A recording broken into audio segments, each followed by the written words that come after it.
Hi friends, I'm Karthik Dhruvam Academy இருந்து. Okay, நம்ம current affairs வந்து பார்த்தீங்கன்னா அக்டோபர் மந்த் கரண்ட் அஃபேர்ஸ் வந்து பார்த்துட்டு இருக்கோம். அதில் அக்டோபர் 24க்கு உண்டான கரண்ட் அஃபேர்ஸும் 25க்கு உண்டான கரண்ட் அஃபேர்ஸும் இன்னைக்கு பார்க்க போகிறோம். சரிங்களா? ஓகே, ஃபர்ஸ்ட் கொஸ்டின் பாருங்க. பேக்ஸ் ஆன் வீல்ஸ் என்ற திட்டம் கீழ்கண்ட எந்த ரயில்வே அமைப்பால் தொடங்கப்பட்டுள்ளது அப்படின்னு சொல்லி பார்த்தீங்கன்னா ஆன்சர் வந்து வடக்கு ரயில்வே. ஓகேவா? ஆன்சர் வந்து பார்த்தீங்கன்னா வடக்கு ரயில்வே. அதாவது பேக்ஸ் ஆன் வீல் அப்படின்னா பேக்ஸ் ஆன் வீல் திட்டம் அப்படின்னா என்னன்னா, இப்போ ரயில்வே பயணிகளோட உடைமைகள் இருக்கு பார்த்தீங்களா, அவங்களோட பொருட்கள் வந்து பார்த்தீங்கன்னா ரயில்வே ஸ்டேஷன்ல இருந்து வீட்டுக்கும் வீட்டில இருந்து ரயில்வே ஸ்டேஷனுக்கும் சரிங்களா எடுத்துட்டு வர ஒரு சேவை தான் வந்து பார்த்தீங்கன்னா இந்த பேக்ஸ் ஆன் வீல் அப்படிங்கிற திட்டம். இது வந்து பார்த்தீங்கன்னா வடக்கு ரயில்வே வந்து பார்த்தீங்கன்னா இந்த திட்டத்தை வந்து கொண்டு வந்திருக்காங்க. சரிங்களா? பேக்ஸ் ஆன் வீல் என்ற திட்டம் கீழ்கண்ட எந்த ரயில்வே அமைப்பால் தொடங்கப்பட்டுள்ளது அப்படின்னு சொல்லி பார்த்தீங்கன்னா ஆன்சர் வந்து வடக்கு ரயில்வே. சரிங்களா? ஓகே, ரெண்டாவது கொஸ்டின் பாருங்க. பயங்கரவாதத்திற்கு நிதி தடுப்பு அமைப்பின் கிரேட் பட்டியலில் கீழ்கண்ட எந்த நாடு தொடர்ந்து இடம் பிடித்துள்ளது அப்படின்னு சொல்லி பார்த்தீங்கன்னா ஆன்சர் வந்து பாகிஸ்தான்.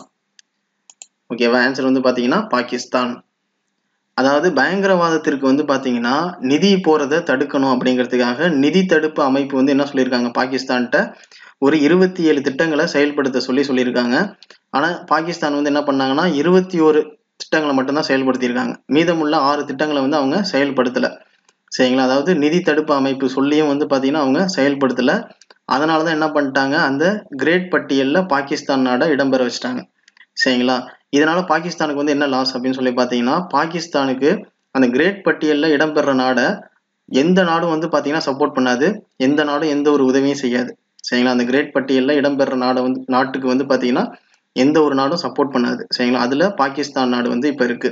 சரிங்களா? அதாவது நிதி தடுப்பு அமைப்பு வந்து சொல்லியும் வந்து பாகிஸ்தான் கேட்காதனால அந்த கிரேட் பட்டியலில் வந்து பார்த்தீங்கன்னா பாகிஸ்தான் நாடு இடம்பெற்றிருக்கு. சரிங்களா? பயங்கரவாதத்திற்கு நிதி தடுப்பு அமைப்பின் கிரேட் பட்டியலில் கீழ்கண்ட எந்த நாடு தொடர்ந்து இடம் பிடித்துள்ளது அப்படின்னு சொல்லி பார்த்தீங்கன்னா ஆன்சர் வந்து பாகிஸ்தான். சரிங்களா? ஓகே, அடுத்த கொஸ்டின் பாருங்க. சர்வதேச தொழிலாளர் அமைப்பின் ஆளும் குழுவின் தலைவராக பொறுப்பேற்றுள்ள நாடு வந்து எது அப்படின்னு சொல்லி பார்த்தீங்கன்னா ஆன்சர் வந்து இந்தியா. ஓகேவா? ஆன்சர் வந்து பார்த்தீங்கன்னா இந்தியா.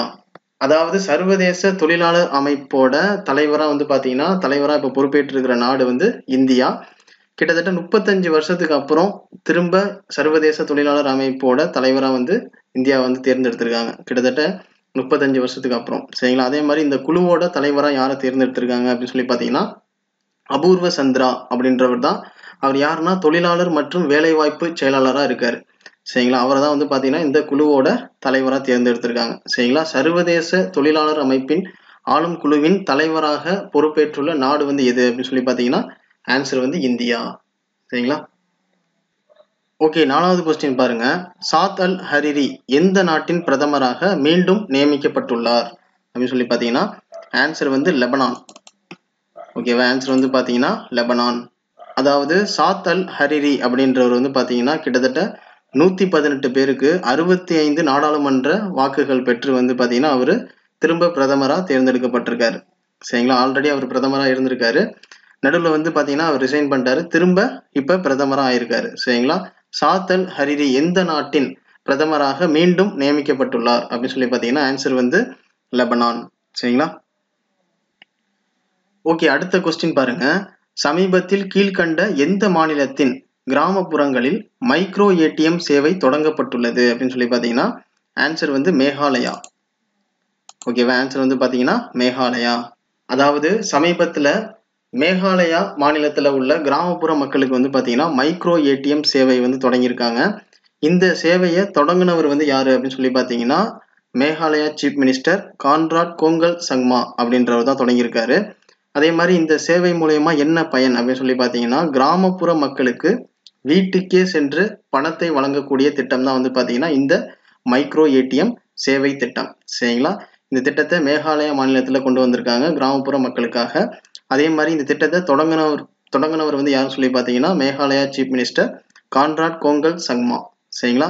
சமீபத்தில் கீழ்கண்ட எந்த மாநிலத்தின் கிராமப்புறங்களில் மைக்ரோ ஏடிஎம் சேவை தொடங்கப்பட்டுள்ளது அப்படின்னு சொல்லி பார்த்தீங்கன்னா ஆன்சர் வந்து மேகாலயா. சரிங்களா? ஓகே, அடுத்து 6வது கொஸ்டின் பாருங்க. கிசான் சூரியோதய் யோஜனா திட்டம் பிரதமர் எங்கு தொடங்கி வைத்தார் அப்படின்னு சொல்லி பார்த்தீங்கன்னா ஆன்சர் வந்து குஜராத். ஓகேவா, ஆன்சர் வந்து பார்த்தீங்கன்னா குஜராத். அதாவது இப்போ ரீசெண்டாக குஜராத்தில் வந்து பார்த்தீங்கன்னா ஒரு 3 திட்டங்களை வந்து பார்த்தீங்கன்னா நம்ம பிரதமர் நரேந்திர மோடி வந்து தொடங்கி வச்சிருக்காரு. அதில் ஒரு திட்டம் தான் வந்து பார்த்தீங்கன்னா இந்த கிசான் சூரியோதய் யோஜனா திட்டம். சரிங்களா, இந்த திட்டத்தின் கீழே என்ன செயல்படுத்த போறாங்க அப்படின்னு சொல்லி பார்த்தீங்கன்னா நீர்ப்பாசனத்திற்காக, அதாவது விவசாயிகளுக்கு நீர்ப்பாசனத்திற்காக பகல் நேரத்தில் காலையில் 5 மணிலிருந்து நைட்டு 9 மணி வரையும் மின்சாரம் வழங்குதல் திட்டம் தான் வந்து பார்த்தீங்கன்னா இந்த கிசான் சூரியோதய் யோஜனா திட்டம். சரிங்களா, அதாவது விவசாயிகளுக்கு நீர்ப்பாசனத்திற்காக காலையில 5 மணிலிருந்து நைட்டு 9 மணி வரையும் மின்சாரம் வழங்குதல் திட்டம் தான் வந்து பார்த்தீங்கன்னா இந்த கிசான் சூரியோதய் யோஜனா திட்டம். சரிங்களா, இது வந்து பார்த்தீங்கன்னா எந்த மாநிலத்தில் செயல்படுத்தியிருக்காங்க அப்படின்னு சொல்லி பார்த்தீங்கன்னா குஜராத்தில். சரிங்களா, கிசான் சூரியோதய் யோஜனா திட்டம் பிரதமர் எங்கு தொடங்கி வைத்தார் அப்படின்னு சொல்லி பார்த்தீங்கன்னா ஆன்சர் வந்து குஜராத். சரிங்களா, ஓகே, அடுத்த கொஸ்டின் பாருங்க. பிரதான் மந்திரி கிராம சதக் யோஜனா திட்டத்தை செயல்படுத்துவதில் முதலிடம் உள்ள மாவட்டம் எது அப்படின்னு சொல்லி பார்த்தீங்கன்னா ஆன்சர் வந்து மண்டி. ஓகேவா, ஆன்சர் வந்து பார்த்தீங்கன்னா மண்டி. அதாவது மண்டிங்கிற மாவட்டம் வந்து எங்க இருக்கு அப்படின்னு சொல்லி பார்த்தீங்கன்னா இமாச்சல் பிரதேசத்துல இருக்கு. சரிங்களா, இமாச்சல் பிரதேசத்துல உள்ள ஒரு மாவட்டத்தோட பேர் தான் வந்து பார்த்தீங்கன்னா மண்டி. கிட்டத்தட்ட 30 மாவட்டங்கள்ல இந்த பிரதான் மந்திரி கிராம சதக் யோஜனா திட்டம் வந்து செயல்படுத்திட்டு இருக்காங்க. அதுல சிறந்த மாவட்டமா இந்த மண்டி அப்படிங்கிற மாவட்டத்தை வந்து தேர்ந்தெடுத்துக்காங்க. சரிங்களா, இதுதான் முதல் இடத்துல இருக்கு. சரிங்களா, அதாவது இந்த திட்டத்தின் கீழே வந்து பாத்தீங்கன்னா சாலைகள் ஏற்படுத்துதல், அதே மாதிரி நிதி வழங்குதல், இதெல்லாம் வந்து பாத்தீங்கன்னா இந்த பிரதான் மந்திரி கிராம சதக் யோஜனா திட்டத்துல வந்து செயல்படுத்துவாங்க. அதே மாதிரி மண்டி அப்படிங்கிற மாவட்டம் தான் வந்து பாத்தீங்கன்னா முதல் இடத்துல இருக்கு. சரிங்களா, இந்த பிரதான் மந்திரி கிராம சதக் யோஜனா திட்டத்தை செயல்படுத்துவதில் முதலிடம் உள்ள மாவட்டம் வந்து எதுன்னு சொல்லி பாத்தீங்கன்னா மண்டி. சரிங்களா, ஓகே, 8வது கொஸ்டின் பாருங்க.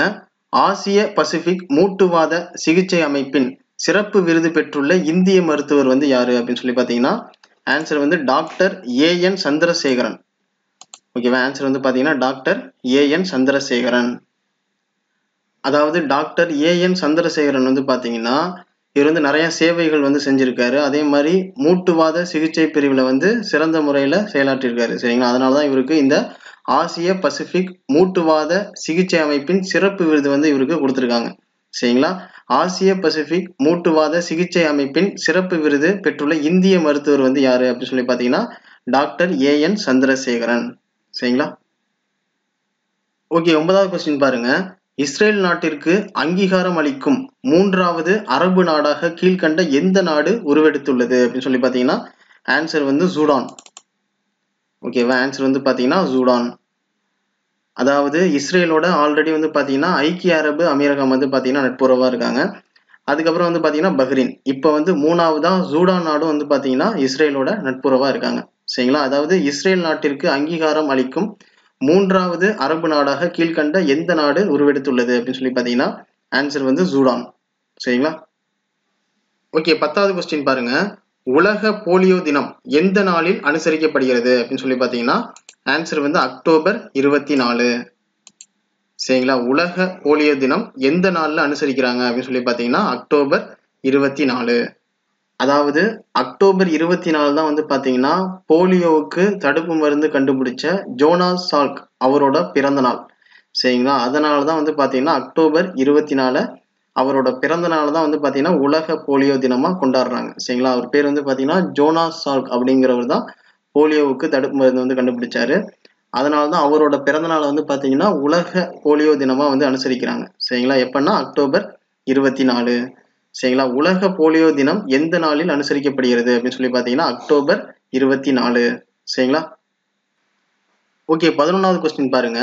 ஐக்கிய நாடுகள் தினம் எந்த நாளில் அனுசரிக்கப்படுகிறது அப்படின்னு சொல்லி பாத்தீங்கன்னா ஆன்சர் வந்து அக்டோபர் 24. சரிங்களா, ஆன்சர் வந்து பாத்தீங்கன்னா அக்டோபர் 24. அதாவது ஐக்கிய நாடுகள் தினம், அதை வந்து யுனைடெட் நேஷன் டே அப்படின்னு சொல்லுவாங்க. அந்த யுனைடெட் நேஷன் டே வந்து பாத்தீங்கன்னா 1945 அக்டோபர் 24 தான் வந்து செயல்படுத்தினாங்க. சரிங்களா, அதனாலதான் அந்த நாளை ஐக்கிய நாடுகள் தினம் அப்படின்னு சொல்லி அனுசரிக்கிறாங்க. அந்த ஐக்கிய நாடுகள் தினம் அப்படிங்கிறது எந்த நாள்ல அனுசரிக்கிறாங்க அப்படின்னு சொல்லி பாத்தீங்கன்னா அக்டோபர் 24. சரிங்களா, ஐக்கிய நாடுகள் தினம் எந்த நாளில் அனுசரிக்கப்படுகிறது அப்படின்னு சொல்லி பாத்தீங்கன்னா ஆன்சர் வந்து அக்டோபர் 24. சரிங்களா, ஓகே ஃப்ரெண்ட்ஸ், நம்ம இதுவரையும் பார்த்தது அக்டோபர் 24, 25க்கு உண்டான கரண்ட் அவர்ஸ் வந்து பார்த்தோம். அதே மாதிரி நம்மளோட பிளேலிஸ்ட்டில் துருவம் அகாடமி பிளேலிஸ்ட்டில் வந்து பார்த்தீங்கன்னா கரண்ட் அவர்ஸ் வந்து நம்ம ஆட் பண்ணியிருக்கோம். அக்டோபர் மந்த் கரண்ட் அவர்ஸும் நம்ம ஆட் பண்ணியிருக்கோம். இப்படியே தான் சார் ஃபாலோ பண்ணுறேன் அப்படின்றவங்க அந்த பிளேலிஸ்ட்டில் போய் பார்த்தீங்கன்னா டே 1லேருந்து டே 25 வரையும் வருஷப்படி இருக்கும். ஸோ நீங்கள் அதை பார்த்து நீங்கள் நோட்ஸ் எடுத்துக்கலாம். சரிங்களா? ஓகே ஃப்ரெண்ட்ஸ், இந்த வீடியோ பற்றி உங்களுக்கு பிடிச்சிருக்குன்னு நினைக்கிறேன். Okay, thank you. துருவம் அகாடமிலேருந்து கார்த்திக்.